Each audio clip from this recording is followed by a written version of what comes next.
Good morning. Good Yantif to all of you. Shana Tova. I have a couple of confessions to start, and I suppose now is a good time to make confessions. First of all, I'm a member of many clergy blogs and Facebook pages, and it happens that this year, one of them took a poll of clergy to submit anonymously their sins. One of the major sins that they submitted was that I spoke about my family from the pulpit and did not get their permission. So I confess I'm guilty of that. I'll be guilty of it this morning. The second confession. With 3 growing boys in my household, there's often a lot of chaos and colorful language. In heated moments, they truly have the most expressive ways of communicating. I sincerely hope none of you will ever witness it. But of all of the curses I've overheard in my adult life as a parent or otherwise, the most ubiquitous, the one I hear from people over and over again, is the dreaded R word: religion. It has come to pass in our time that religion is a bad word. The conversation goes like this: I'm Jewish by birth, but you should know I'm not religious by any means. Or I'm spiritual, but I think that religion is the root of all evil. I'm culturally Jewish, but not religious. My grandparents were Jewish, but I don't really practice anything. All of these sentiments point to our society's negative association with religion and an inclination shared by many to distance ourselves, keeping religion in the periphery of our lives, but just at arm's length. And certainly, in many cases, Jews feel this need to make the distinction. I'm Jewish, but not religious. What is it about that word that makes us uncomfortable? Is it debating or doubting God? Is it questioning the Bible or the Torah? Is it wondering what happens after death? If it is, I've got news for you. You're in very good company with some of the greatest Jewish religious authorities throughout history. Being uncomfortable with religion, critiquing the text, prayers, or simply saying, I just don't buy this, doesn't make you irreligious. It actually may make you a rabbi. But I suppose the modern allergy to religion is a natural reaction. From the Crusades to the Spanish Inquisition to modern fundamentalist Islam and white supremacy to millennia of anti-Semitism, fanatical adherence to religion has been an undeniable root of incalculable human suffering. Many of us are also plagued by the strong foothold of religious right in the United States, which has, in the name of religion, among many other things, denied the truths of modern science and climate change, and laid the foundation for the rollback of reproductive rights with devastating consequences.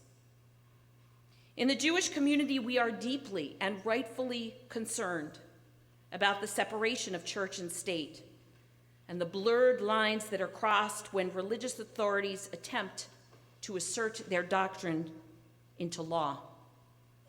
Like many of you, I'm concerned about the rights of women in this country. I'm concerned about the future of the LGBTQ community. I am concerned about the subjugation of science and about the rise in white Christian supremacy. It's no wonder that many of us are quick to say, no, that's not for me. I'm not religious. However, there's a complication in the way that we define religion. You see, our worldview is through a Christian religious lens. Natural, I suppose, because as an assimilated minority in a predominantly Christian country, this is our cultural language. Many in our society don't know how to define religious observance or faith outside of a Christian context. Let us for a moment examine this through discourse surrounding reproductive access. Much of the debate is framed by the religious concept of when life actually begins. And while Christian sources may argue that life begins at conception, Judaism holds contradicting views. The unborn baby is, of course, sacred, but only as potential life, not as life itself. And therefore, even from the most strict and traditional rabbinic sources, until a newborn emerges from the womb, the mother's health and well-being, whether emotional or physical, is to be protected and considered above all else. That is the Jewish view. That is Jewish law. And the proof is in the pudding. Let us look for a moment on how reproductive choice and access is regarded in the state of Israel. As of July 1st, Israel strengthened reproductive access by removing requirements that pose a barrier, either emotionally or physically, for women to make autonomous reproductive choices. The Israeli Supreme Court voted in large majority to change, to make abortion pills available through its universal health care system, and to exempt women from appearing before a committee that was previously in place to authorize their abortion. In the United States, religion did not pave the way for the repeal of Roe v. Wade. Rather, the pressure exerted by a fundamentalist interpretation of Christianity did. Today, as we are gathered here on the holiest day of the Jewish year, I want to say to you, it is time to take the meaning of religion back for yourselves. I'm proud to say that I'm religious, and this has nothing to do with observance. I am religious because of what religion means to me, the way it brings joy and meaning to my family's life. My religion is fanatical for justice, for equality, for inclusivity, for equal rights and access. Our synagogue opens its doors to all who seek entrance. My faith rests in the values of compassion, in the pursuit of justice, the quest for knowledge and truth, the advancement of science, the stewardship of the earth and all who inhabit it. My religion encourages questioning over dogma, argument over blind adherence. My faith is inspired by the belief that humanity is created in the divine image and that each life has equal and infinite worth, that the preservation of life and well-being itself is sacred, and it is to be protected above all else. My rituals, marked by sacred times and occasions, spark joy and gratitude and emphasize the holiness within relationships, my connection to my ancestors, my responsibility to my children. My religion grounds me and uplifts me with its ancient and timeless wisdom, supports me in connection to sacred community, and inspires within me an audacious hope for a better world. If these ideas resonate with you, maybe, just maybe, we dare say it, you are religious too. And you can begin to feel empowered and proud to know that your religion is authentic and legitimate. Fundamentalism does not have the right to speak for you or hijack the presence or meaning of religion in your life. Now I come to the sin of embarrassing my family. Many of you know that we celebrated our son Ari's bar mitzvah and our congregational trip to Israel this past summer. And apologies in advance to those of you who have already heard this story. The day of Ari's bar mitzvah was June 30th, which corresponded with Rosh Chodesh, the beginning of the new month of Tammuz. On Rosh Chodesh, for the last 20 years, the women of the wall have gathered at a designated area near the Western Wall for morning prayers for a group of women led by women. This group of women began with a few Israeli and international women wanting to have their own service to mark the new month, and this has grown into a large, internationally supported and recognized organization with many allies. They have, every month for the last 20 years, been met with harassment and violence by ultra-Orthodox protesters objecting to the very notion of modernity, of gender equality, egalitarianism within Jewish life. Every month, women who simply want to pray, to read Torah, to wear a talit, prepare to be screamed at, spit on, and physically harassed. They continue their mission with strength and resolve, believing wholeheartedly that their cause in the fight for a place of worship at this small space represents something much larger in Israel and among the greater Jewish people. And that is the cause of religious pluralism and equality for all who may be marginalized.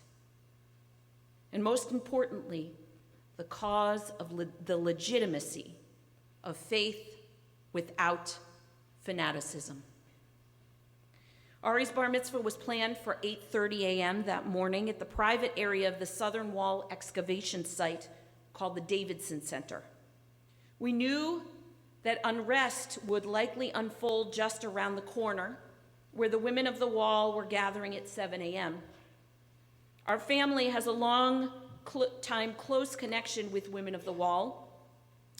Over 20 years ago, my husband, Dan, was the first man to stand with the fledgling group as an ally and video documentarian. His footage has been instrumental in helping them to approve their legal standing in Israeli courts. The leader of the Women of the Wall, Anat Hoffman, has international recognition as a groundbreaking force, the Rosa Parks of Israel, in the cause of women's rights and minority rights. We were honored that she would later be a guest of our family at Ari's bar mitzvah. That morning, we told Ari that it was his choice whether or not he would like to stand and accompany Women of the Wall. We knew that there would likely be chaos, disturbing actions by religious fanatics. The women who simply wanted freedom of religious expression, again that day, were met by harassment. Not exactly the way a young man would like to start off the day of his bar mitzvah. But we wanted Ari to understand his place as a Jewish adult in the world of moderate thinking, religious expression. We wanted him to understand his role in the next generation of stakeholders in Jewish community that aligns with the sensibilities of justice, equality, and access for all. The scene was ugly, shouting and shoving, spitting, and whistles to drown out the sound of the women's voices. It was on international news later that day. Jewish extremists had gone on later that morning to upend 2 American bar mitzvah services, one conservative and one reform. So-called religious men ripped apart prayer books and wiped their noses with the pages, terrorized the families, screamed epithets at them. They had breached the borders of the designated space for egalitarian prayer next to the Western Wall. A truly traumatic experience for those families. I wonder if these young B'nai Mitzvah, will this experience ruin their relationship with Israel or even Judaism forever? Will it always be tainted by those claiming supremacy through extremism? I hope not. I hope that they'll come to learn that the behavior they experienced on that day is a perversion of Judaism's most deeply held values. I hope they will come to learn that they and others of their generations are the one that can shape the Jewish life of the future and create a rich and rewarding spiritual life that is consistent with their ideals, their hopes, and their dreams. Later that morning at Ari's bar mitzvah, our honored guest, the leader of Women of the Wall, Anat Hoffman, stood up and offered a few words of reflection. She urged us to understand that the commotion we saw that morning had increased in recent months precisely because important inroads have been achieved in the work towards women's equality. It is no longer illegal for a woman to wear a talit at the Western Wall, a battle long argued and won in the Israeli court system. But the conflict continues in Israel as many women and Reform and conservative Jews stand their ground as on the right to freedom of religious expression. The inroads have only been achieved by the perseverance and determination of those in the arena. The brave people who show up to pray each month despite unending harassment, and the allies that come to show support from Jewish communities all over the world. Among all of the moments of that day that filled us to the brim, Ari's decision to stand with the Women of the Wall made us most proud. It was there that he stood his ground as a Jew for the first time and said bravely, "Fanatics will not have a monopoly over my religion, and I will not yield to them. My religion is fueled and inspired by progressive values that serve as a light to the world and help to bring about equality, peace, and repair." That day, he took his place of defiance and solidified a commitment to a Jewish community that is inclusive and corresponds with our values of justice. And it is our responsibility to assert this Judaism as authentic and legitimate. Our fight for the recognition of progressive Jewish values is no less important than any fight for social justice for which we freely and passionately lend our voice. Our commitment to these values, or lack thereof, will shape the course of our future going forward. Will there be a state of Israel devoted, committed to democratic and Jewish ideals? And around the globe, in future generations, will there be non-Orthodox, progressive Jewish community to support our values of justice? One thing is certain in the modern world: religion is only as relevant as it aligns with our moral compass.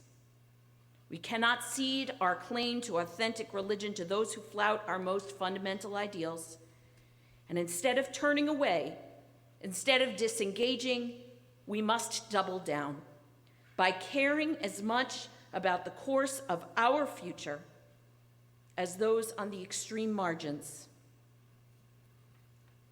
This morning, our Torah portion teaches, Atem nitzavim hayom kulchem, you stand on this day, all of you, before God, your tribal heads, your elders, your officials, your children, your wives, the strangers within your camp, those of you here present on this day, and those of you even not present. And I make this covenant with you. We all have a stake in this enterprise, this grand civilization, culture, and religion that has survived through millennia against insurmountable odds. We have timeless wisdom to share. We need to take part in the building of a future we hope to see, and we must be loud and proud, renewing our commitment to causes and to organizations that bring progressive voices forward and move the needle towards justice. engaged in the conversation, supportive of an Israel defined by democratic and Jewish ideals, present in our local Jewish communities with the contributions of our hearts, our efforts, and our resources. Together we can rewrite the definition of religion for ourselves. We can begin this day, this morning, with renewed commitment for sharing our gifts, our wisdom, the light of justice, hope, and peace throughout the generations and with the world. Shana Tova.